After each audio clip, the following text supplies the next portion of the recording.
बंगाल में एसआईआर प्रक्रिया में बड़ा खुलासा। एआई से बनाए गए voter card, birth certificate, 30 lakh और नाम चुनाव आयोग की रडार पर।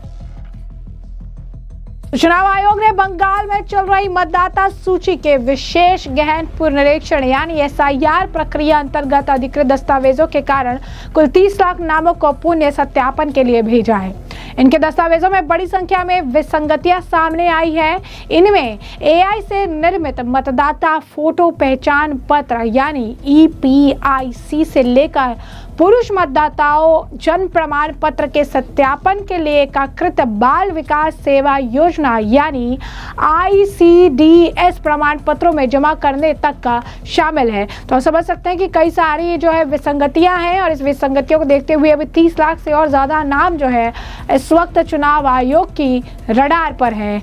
अब ऐसे में सवाल ये भी उठ रहा है कि ये जो नाम है या आखिर क्यों भेजे गए हैं। तो आयोग सूत्रों के अनुसार कई ऐसे मामले मिले हैं जिनमें या तो सहायक दस्तावेज उपलब्ध नहीं थे या मतदाता दस्तावेज देने में आनाकानी कर रहे थे या फिर मतदाता पंजीकरण अधिकारियों यानी ईआरओ और सहायक मतदाता पंजीकरण अधिकारियों यानी एईआरओ ने दस्तावेज अपलोड नहीं किए थे। कई मामलों में फर्जी दस्तावेज जमा किए गए थे और ईआरओ और एईआरओ ने ऐसे फर्जी दस्तावेजों को मंजूरी दे दी।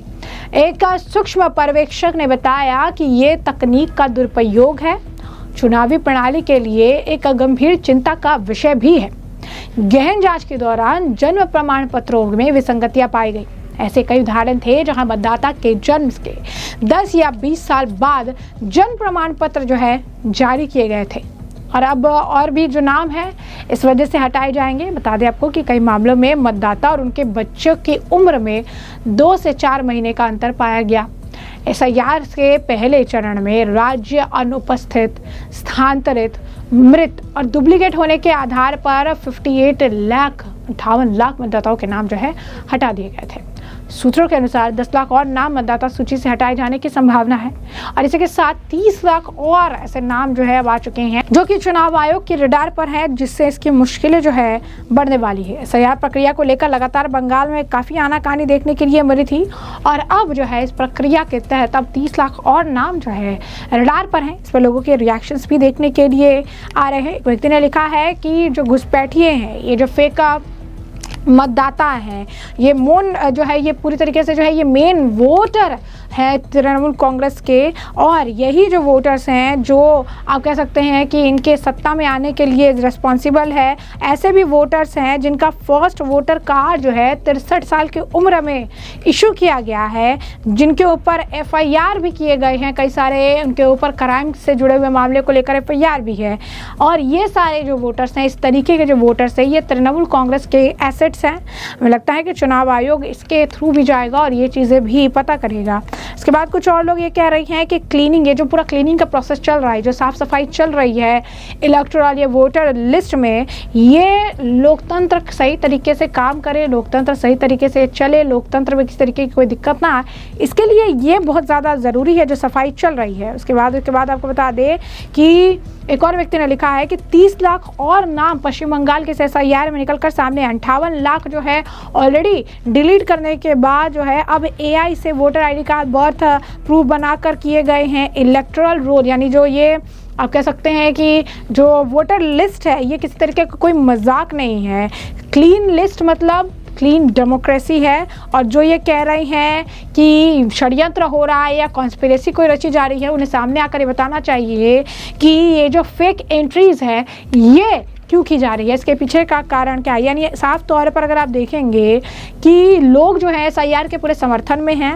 ममता बनर्जी जो माहौल बना रही थी एसआईआर के खिलाफ, वो अब उनके कुछ काम नहीं आ रहा है। लोग साफ तौर पर कह रहे हैं एसआईआर ज़रूरी है और क्यों ज़रूरी है। खुद कह रहे हैं कि कई सारे सवाल हैं जिनके जवाब देने चाहिए। जो कह रहे हैं षड्यंत्र हो रहा है, बताना चाहिए कि इतने सारे फेक वोटर्स क्या कर रहे थे, इनके नाम पे पता नहीं कब कितने सारे वोट डाले गए होंगे। एक एक मतदान, एक एक मतदाता ज़रूरी है, इंपॉर्टेंट है, एक एक वोट ज़रूरी है। एक एक वोट से जीत और हार सुनिश्चित हो जाती है। और ऐसे में 58 लाख से ज़्यादा नाम हटाए गए हैं, 30 लाख से ज़्यादा नाम रडार पर है।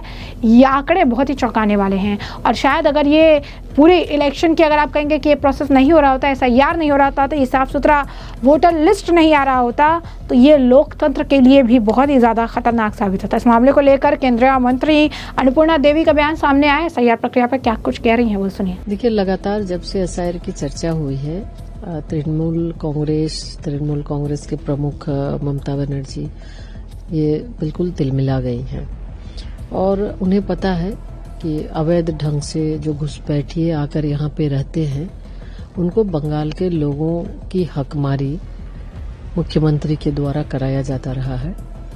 और जितना घबराहट इनको SIR को लेके है, अगर यही संवेदनशीलता अगर ये दिखता थोड़ा सा, जब जो महिला से संबंधित जो यहाँ घटनाएं घट रही है, तो शायद कुछ लगता कि ये वाकई में संवेदनशील है। तो ये सिर्फ तुष्टीकरण की राजनीति करती है, वोट की राजनीति के लिए लोगों का हकमारी कर रही है और आज तिलमिलाते हुए वो सुप्रीम कोर्ट तक वो पहुंच गई है। देखिए, SIR कोई नया नहीं है। चुनाव आयोग की ओर से ये कई बार हुए हैं और उसी के तहत एक प्रोसेस है, उसके तहत कर रहा है। इसके पहले भी लोग काफी हल्ला किए बिहार में। आपने देखा बिहार के लोगों को SIR से, चूंकि जब जिसको परेशानी होगी, चुनाव आयोग के द्वारा अधिकृत रूप से वो कहा भी गया कि बहुत सारी प्रक्रिया है जिसके माध्यम से जिसके भी वोटर कार्ड से अगर डिलीट भी हो रहा है तो वो उसकी जानकारी दे, ईमेल के माध्यम से, व्हाट्सएप के माध्यम से, लिखित रूप से। तो बिल्कुल जो एक्चुअल जो हैं वोटर हैं, बिहार में कोई भी शिकायतें नहीं आई और बहुत ही शांतिपूर्वक, बहुत अच्छे ढंग से मतदान हुआ। तो चुनाव आयोग सभी प्रक्रियाओं को, नियमों को देखते हुए उस पर काम कर रही है। लेकिन चूंकि इनकी बौखलाहट कुछ और है, जो घुसपैठिए जो लगातार उनको ये संरक्षण देती आई है, गलत तरीके से लोग यहाँ रहते आए हैं और आज तरह तरह की घटनाएं भी करते हैं, लेकिन ये समझते हैं ये इनके सपोर्टर है, इसलिए ये बौखलाहट दिख रहा है इनको। तो जैसा कि आपने उनका बयान सुना, इस मामले को लेकर कांग्रेस नेता अधीर रंजन चौधरी का बयान भी सामने है। SIR प्रक्रिया पर क्या कुछ उनका कहना है, सुनिए। देखिए, दुर्भाग्य की बात यह है कि बंगाल में SIR की प्रक्रिया खत्म करने के लिए न्यायालय को भी इसमें हस्तक्षेप करने की जरूरत पड़ी। ये मुझे लगता है मेरे राज्य बंगाल के लिए ये एक बेइज्जती है। चुनाव आयोग और पश्चिम बंगाल के जो प्रशासन, ये दोनों के बीच जो खाई बांटते जा रहे हैं, जो टकराव हम देख रहे हैं, अहम की, घमंड की जो लड़ाई हम देख रहे हैं, इसके फलस्वरूप आम लोगों की परेशानियां दिन पे दिन बढ़ते जा रहे हैं और ये परेशानियों से झेलते हुए बंगाल के वैध वोटरों ने आज अपना आक्रोश, गुस्सा जता रहे हैं। थके हुए हैं बंगाल के वैध वोटरों ने।